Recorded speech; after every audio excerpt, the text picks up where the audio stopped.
Nó chết à? Chỉ kiểu nhẹ luôn rồi. Chào các bạn nhé, mình sẽ quay clip này cho anh em coi là một chiếc xe quay tàu. Một anh bạn mua ở trên YouTube. Đây anh em nhìn đây, con này mua về là 8 củ đấy anh em ạ. Mua về là hơn 8 củ đấy. Đây là con này là lúc ban đầu thì cũng không để ý, nó bảo là xe này là xe của hãng Honda. Nhưng mua về là con này nó lại là một con xe tàu. Đấy. Con này mua 8 củ cơ, nhưng mà giờ chạy được vài tháng, khoảng chừng 3-4 tháng này. Đấy. Phất đi này. Sao là bây giờ mà máy nó chết luôn anh em ạ. Chết luôn anh em ạ. Còn lên một chiếc bô Leo Vinche. Đấy. Một chiếc bô nổ bầm luôn. Còn là cũng lên đồ chơi khá nhiều anh em. Anh em nhìn đây này, từ con ốc từ con ốc phanh này, tăng xích titan này, xong là tất cả là những cái con ốc này titan hết. Bây giờ là anh em dắt xuống đây cho lại làm tiếp.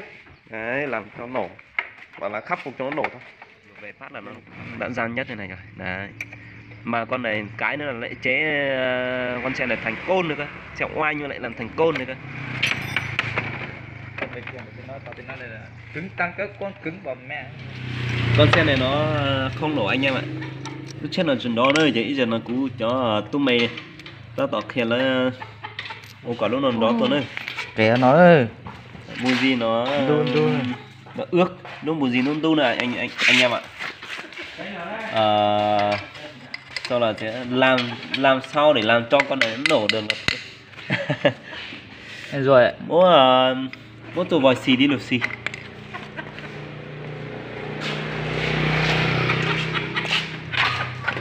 Điện thì có anh ạ, mua 6 tầm này á. Bộ gì đúng rồi, bộ chân ngắn. Ê Tủ ơi, mỗi lúc cú máy thì chạy cho trong con cháu. tao nó đó. Xin chân chào tổ lúc khó tụ có tới tụ.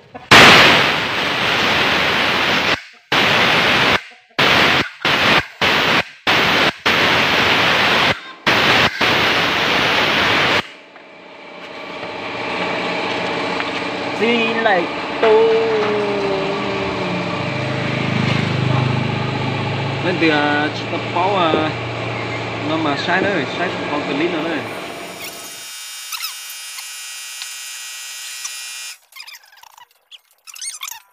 Cho phong nhiệt nữa rồi, bọn ta chỉ nhỏ quá. Ô kia tàu nó tỏ mua gì thế? Thay nó mua gì nữa nữa. Thế ở mua tàu nó chỉ ít cho nó chỉ cũng là một tiết chế buồn nổ á. Điện thì anh mua á.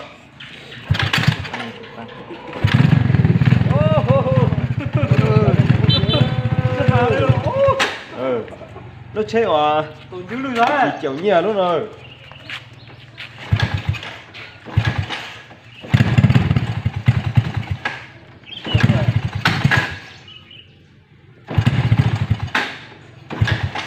Ta sang á. Để chơi nó bỏ cái sẵn. Sang á. Ô, chú chơi cái nó mà.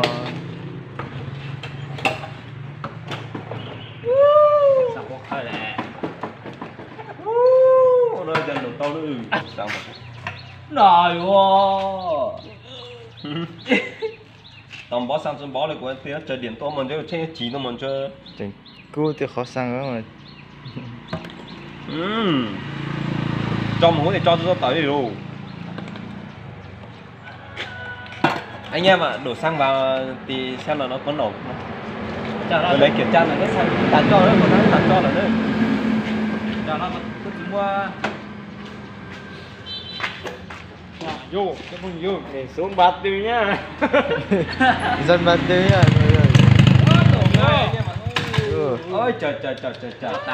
Chắc là do nó nhiều nhất quá nên là đánh trường hợp mà đánh lửa vào nó sẽ không nổ được.